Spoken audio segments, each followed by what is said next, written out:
माय माऊली नमस्कार. हर हर महादेव शंभो. ओम नमः शिवाय.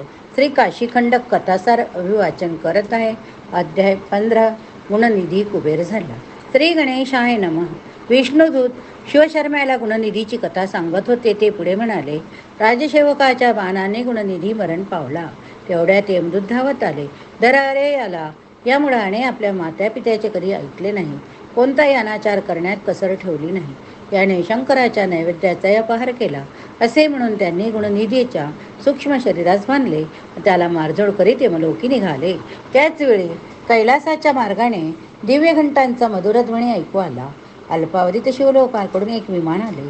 त्यात तेजस्वी शिवगण अप्सरा होत्या. शिवगणांना पाहून यमदूत घाबरले. त्यांनी गुणनिधीला सोडले. शिवदूतांना वंदन केले. ते म्हणाले, आम्हाला क्षमा करा.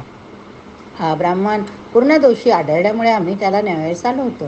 शिवदूत म्हणाले, ठीक आहे, आम्ही तुम्हाला क्षमा केली. आता याने कोणते पापकर्म केले ती ते सांगा. यमदूत म्हणाले, याने कधीही मातापित्याला सुख दिले नाही. त्यांची नेहमीच उपेक्षा केली. याने मद्यपान, अभक्षभक्षण, चोरी, जुगार, परदारागमन, वेश्यागमन, घात, निंदा असे सर्व दुष्कर्म केले. याने कधीही शिवाराधना केली नाही.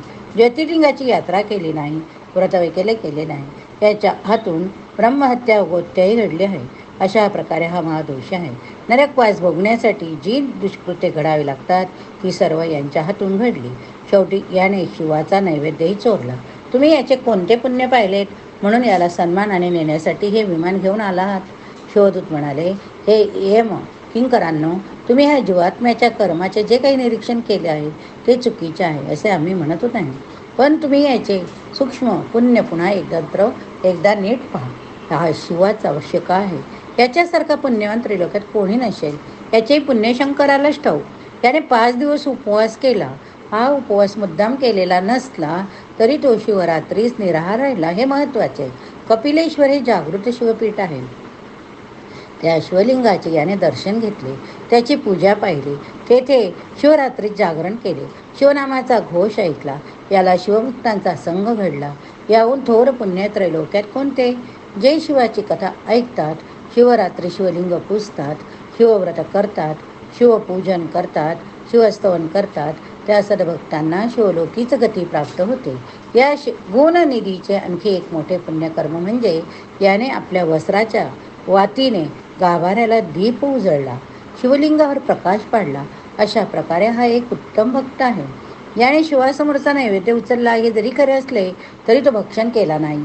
हा शिवरात्रीला स्मरण पावला हेही तुम्ही लक्षात घ्या. त्या ऐकून यमदूत निरुत्तर झाले. हातून घडलेल्या अपराधाची क्षमा मागून ते निघून गेले.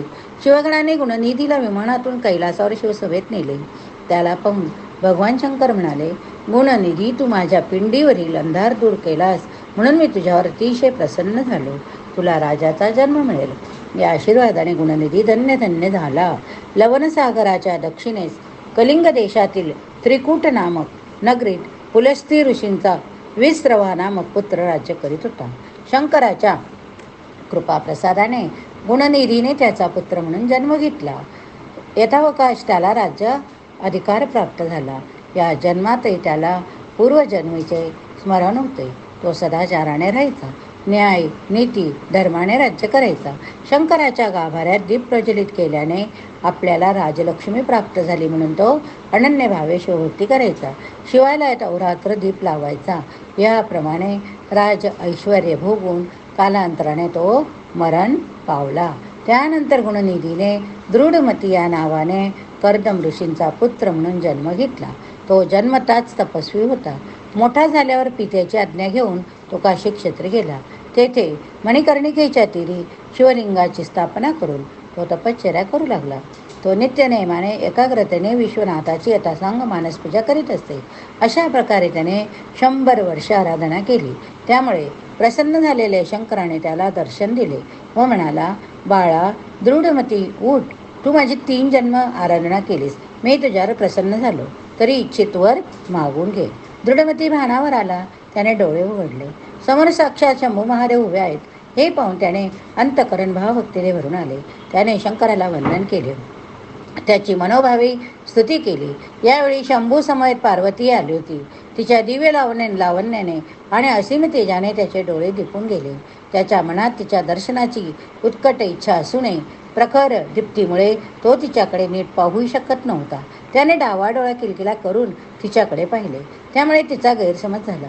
पाप्या, माझ्यावर वाकडी नजर टाकतोस काय? तुझा डावाडोळा फुटेल, असा तिने शाप दिला. तेव्हा शंकराने तिची समजूत काढली. तो म्हणाला, प्रिये, दृढतमी, अशुद्ध मनाचा आणि मला अत्यंत प्रिय असा भक्त, तो माझा वरदपुत्र, तो तुझ्यावर अर्थात आपल्या मातेवर कुदृष्टी कशाला टाकील? तुझ्या लावण्याने त्याचे नेत्र दिपले म्हणून तो डोळे किलकिले करून तुझ्याकडे पाहत होता. तू त्याला व्यर्थ शाप दिलास. ते ऐकून पार्वतीचे समाधान झाले. ती प्रसन्नतेने म्हणाली, दृढमती, मीही तुला मुलासारखाच म्हणते. गणपतीप्रमाणे माझ्या तुझ्यावरही मातृसुलभ वात्सल्य भाव राहील. तू घाऱ्या डोळ्याचा होशील.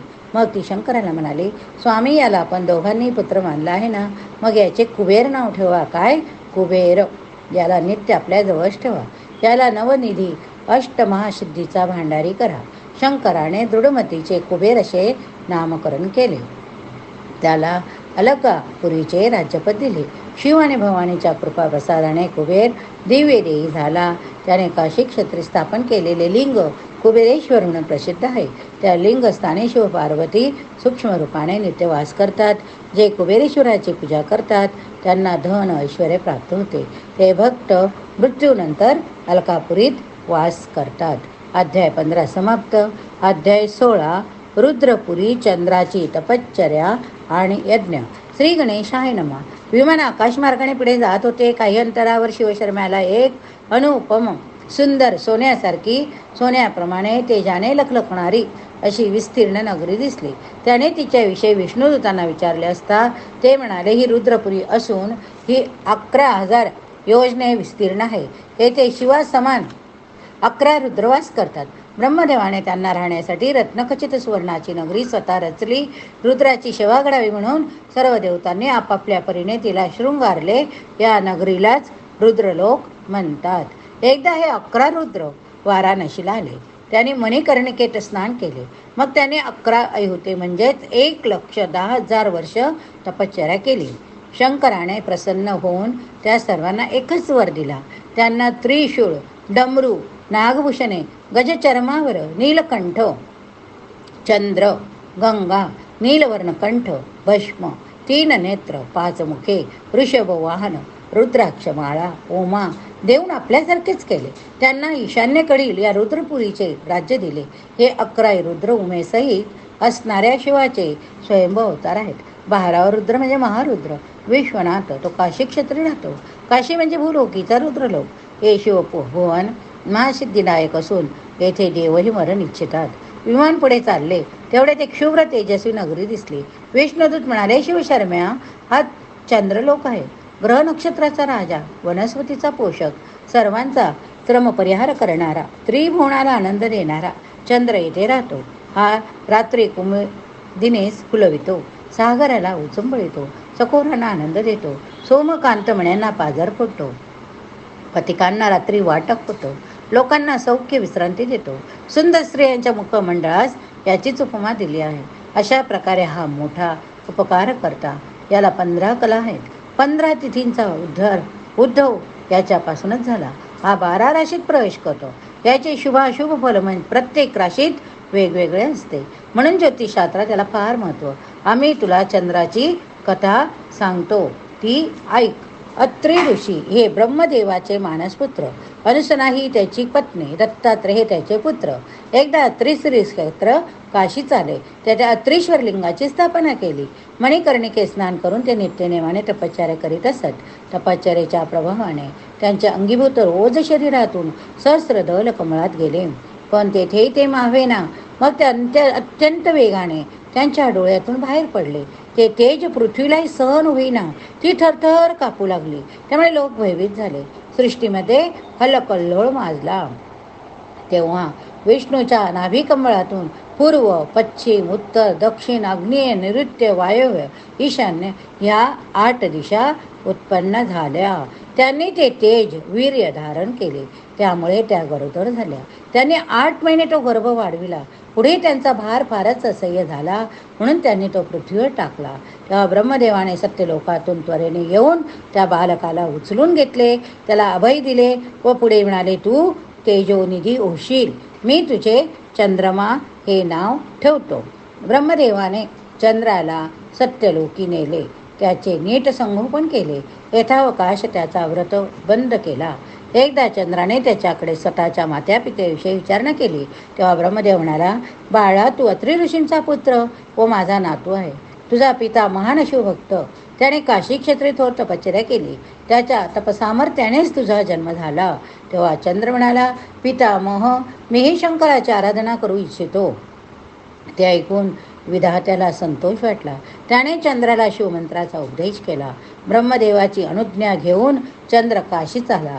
त्याने मणिकर्णिकेत स्नान करून विश्वेश्वराचे दर्शन घेतले. तेथे चंद्रेश्वर शिवलिंगाची स्थापना करून चंद्रकूप नावाचे कुंड निर्माण केले. त्रिकाळ स्नान करून शिवपूजन करणे, शिवाचे ध्यान करणे, शिवमंत्राचा जप करणे, अशा प्रकारे त्याने अर्धकल्पपर्यंत निष्ठेने अनुष्ठान केले. अनुष्ठान संपन्न झाल्यावर त्याने महायज्ञ केला. त्यासाठी मणिकर्णिकेच्या तीरी मोठा यज्ञमंडप उभारला. या सोमयागाला ब्रह्मदेव, सावित्री, विष्णू, लक्ष्मी, इंद्र, सची, तसेच अनेक देव, ददीची, अगस्ती, भृगु, गौतम, मार्कंडे अशा असंख्य वयोवृद्ध तपोवृद्ध ऋषी उपस्थित होते. सुदीन सुमुहूर्तावर सोमयागास प्रारंभ झाला. चंद्राने अर्धचंद्राकार कुंड स्थापन केले. यज्ञविधी यथाशास्त्र सिद्ध केले. गार्हपत्य, आवनीय, दक्षिणाग्नी या तिन्ही अग्नीची यथाविधी पूजा केली, स्थापना केली. यज्ञ सामग्री मंडपात आणण्यात आली. भृगु व ब्रह्मदेव आचार्य झाले. चंद्राने हातात यज्ञ कंकण बांधले, यज्ञ दीक्षा घेतली. त्यानंतर स्वाहाकार मंत्राने हवनास प्रारंभ झाला. देवांना शंकराला भागदाने देण्यात आली. पूर्णाहुतीच्या वेळी ब्रह्मदेव चंद्र उभे राहिले. चंद्राने हातात आहुती घेतली. ती पूर्णाहुती म्हणून शंकरा प्रित्यर्थ हवनकुंडात समर्पित केली. मग शंकरांचे स्तवन करून साष्टांग नमस्कार घातला. या त्याच्या सेवेने शंकर प्रसन्न झाला. तो चंद्रेश्वर लिंगातून पार्वतीसह प्रकट झाला. शंकराची ही दशभुज पंचमुख, अंगावर भूषणे असलेली 15 डोळ्यांची जटा, जूटधारी, भस्मधारी, मस्तकी गंगा असणारी कर्पूर गौर दिव्य मूर्ती पाहून ब्रह्मदेव, विष्णू त्यांचा जय जयकार करीत उभे राहिले. सर्व देवांनी, ऋषींनी महादेवाला साष्टांग नमस्कार केला. प्रसन्न वदन शंकर वरदान देण्यास उभा राहिला. पंतमंडपात मावेना त्याच्या दर्शनाने देवांना परमानंद झाला होता. नारद, तुंबर, गंधर्व सुस्वर गायन करू लागले. यज्ञमंडपात ताल आणि तंतू वाद्यांचा ध्वनी निनाद लागला. अप्सरा मोहक नृत्य करू लागल्या. या ठिकाणी अध्याय 16 समाप्त झाला. पुढील अध्यायात पुढील कथा. ओम नमः शिवाय. ओम नमः शिवाय. ओम नमः शिवाय. ओम नमः शिवाय. ओम नमः शिवाय.